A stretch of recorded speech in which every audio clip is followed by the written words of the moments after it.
Hi, and welcome to the Can I Borrow Your Skin podcast. My name is Lee Clemens, and I am the host. And as you can see, I am a proud urban gardener. So I am a native of Detroit, and I garden using raised beds.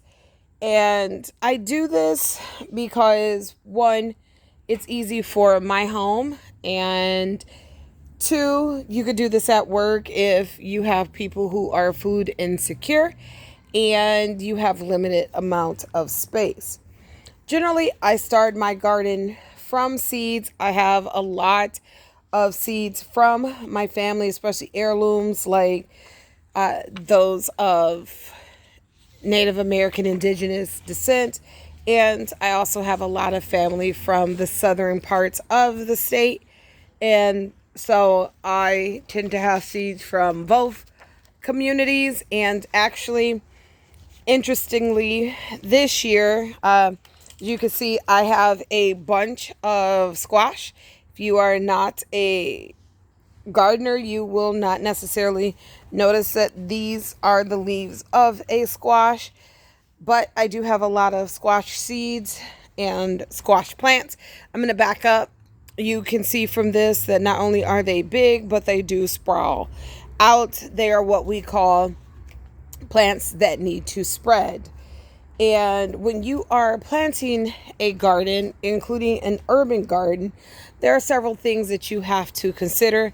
Timing is one of them. If you grow from seeds, you generally have to start indoors and then go outdoors from what zone you're in.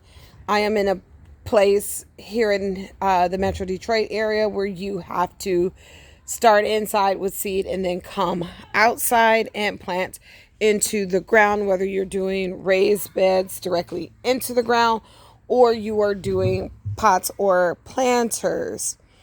Another thing that you have to consider is how long does it take something to go from seed to full plant. It varies by zone and it also varies by plants. If you buy seed packets, it will say exactly on it when to plant, when you can expect to harvest. And when to plant, whether you're going directly into the ground or you're going from seed into the house greenhousing and then into the ground. It is very important of knowing that. If you're going to direct sow, which means taking your seed and putting it directly into your dirt, you need to know the freeze thaw cycles. You need to understand crowding, and crowding is important regardless of how you plant into the ground. You can see here with my squash, it looks like it's very crowded because it grows very big. But if we actually step in, you can see there's actually only a few plants that are actually planted here, but they sprout and they go out. If you actually pay attention to my garden here, you can actually see that it has been already from the cutting, plants taken off of it. You can start to see that you're getting what's called, well, one, you have actually spider webs growing in here. You can see the spiders. Here's a really good example of a spider web. There, let's see if I can get it to focus really good. Because with gardens, you're going to get certain insects, and spiders love that. So they are going to weave their web inside of your garden. And then the other thing that you're going to get, you see some of the what's called rot, which is common with squash, and I'm pulling some of it out because it's bothersome to me.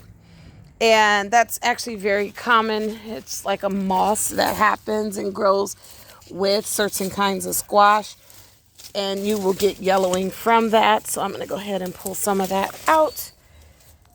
So that's also very common, and you'll see the leaves start to go yellow before you actually get some of the dead. And you can see it's still a very healthy and happy plant, as you see all the different squash blossoms and squash growing in there, even though you do have some plant that is starting to die. And even on the plant here that is starting to die, if you work your way out, you can actually see that there is sprawl here and very happy squash blossoms and actually squash fruit growing on the end of this plant here. So you can see that there's fruit there. So those are things that are actually very common, and it's very important that you know about those. So I'm going to go ahead and break off a couple more leaves just because I am very obsessed at this point. So let's take myself out. So another topic to consider when you're doing an urban garden, I'm going to take a really good close-up of this guy here. You can see he's actually spurting, is to look at your critters. What kind of critters do you have in your area that you want to avoid? You know, grubs and beetles are very important with grubs and beetles, and you can actually see over here, I'm going to get very close on my cauliflower and broccoli. You can see that they have been eaten, and some places that one looks actually pretty decimated. Some of the other ones don't look as bad, but that comes from a cabbage white, which is a kind, some people call it a butterfly, some people call it a kind of moth, but it is a pollinator for a lot of things. And so what I do, and this is all broccoli and cauliflower here, you can see that there are several heads, and you can actually see here too that there are some heads that didn't take off as well. And what I actually do with my broccoli and my cauliflower is I will plant a lot more than I want or need, because I know that there is going to, and there's a cabbage white right there floating around. I know that there is going to be some damage from the cabbage white. And as I'm working here in my garden, I am actually working in my garden. So I'm going to be, as you saw with the squash, I'm going to be pulling weeds and things as I go. You will get things like cabbage white that will actually come and eat some of your stuff. And you can see here my actual cabbage, it looks really good and it's not eaten up. And the cabbage white is named because it likes to eat cabbage. So I overplan, and I do that because I know that I am going to lose some to nature's colonizers and pollinators, and I want to make sure I have enough for those who are going to help propagate my garden. And two, if they get very happy and very prolific, that no matter how much they eat, I'm still going to have a very good garden. And so those are certain things that you plan for.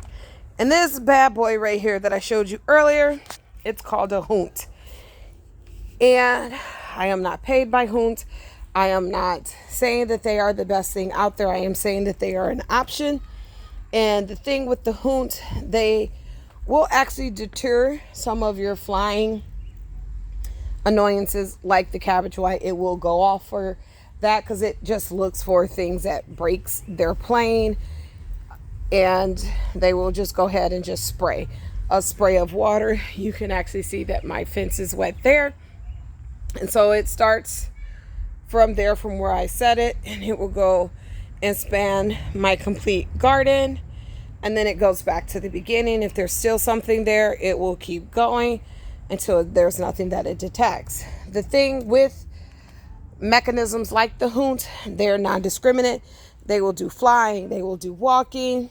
So this works for things like cats and dogs, raccoons, and it's very nice. When you start getting into things that will eat the actual fruit themselves, so for example, right here, I have some of my watermelon growing.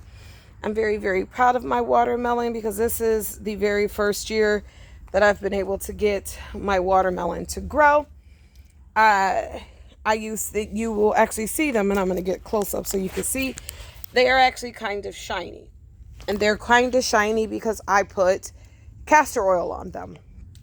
And I put castor oil on them, and if I can see if I can get around and get to some of my other fruit, like my tomatoes and my cucumbers here, you will see that they are slightly shiny as well. And it is because, let's see if I can get in here good so you guys can see some of the fruit on, there we go, on some of my, I have a couple in here. And you can actually see it also on the shine of some of my tomatoes. I will give a good spritz of the castor oil. This is a break, so we're going to go ahead and take that off so it doesn't give nutrients to something that is not growing. And that deters everything. It's actually kind of cool because the only thing that it does not deter is humans.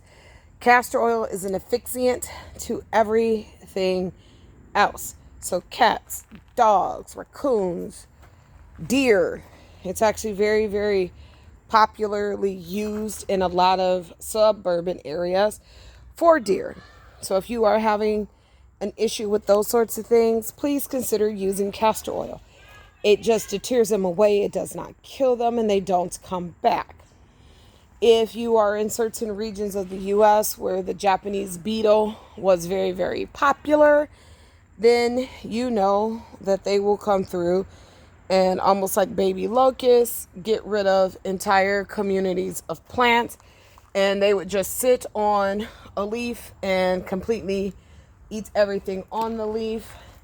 The reason why I know Japanese beetles didn't do this and it was a cabbage white is because you would still see it covered in the bug, and they look like ladybugs, but they are not ladybugs. Neem oil is good for that. And the last thing I want to talk about today on my episode, I'll focus on my eggplant right now, is going to be rain. All plants need water, and you need to consider, what kind of water do you need? Is this area going to have a lot of drought? How will I water it? Can I use my water? Because there are some places that get natural water that you cannot use the water. And so you want to figure out, okay, I don't have a lot of plants, or I don't know how have a lot of time, so I'm not going to start from seed. Well, then you need to start from plants, and you need to use a good nursery. We have a few good nurseries here in the Metro Detroit area that I do trust. Some of these plants were started from nursery plants and some were started from seed. I have a pretty good mix. I started indoors. Say hello to my lettuce. I didn't have to deal with the volcano lettuce poops because I grow my own. And so you want to look at price. You want to look at quality of the plants. Do they all look half dead? And actually I'm going to zoom in here so you can see. I actually have a seed pot there from some of the things that I started indoors. And, there are some discounts that nurseries give if you do not have a full flat. You want to buy the whole flat. So if there's 2 or 3 pods instead of 4, they'll give you a discount for that as well. So those are things to look at. I want to thank you right now. We're going to do this whole month here in August focused on, some of my supplies under my deck there. I've been doing this for a minute. I'm going to do the whole month focused on gardening. And I want to thank you for walking this with me. We're going to cover everything from what to pick, who to grow together. If you're using some heirlooms, what do you do? What are some things that I've learned over the years? I am still learning. There is no such thing as a gardener that knows everything. So other than that, thank you so much. I am Angelique Clemens. Jump in these comments. Let's talk about gardening, urban and suburban, and hopefully we'll take a couple of field trips. Thank you so much. Bye.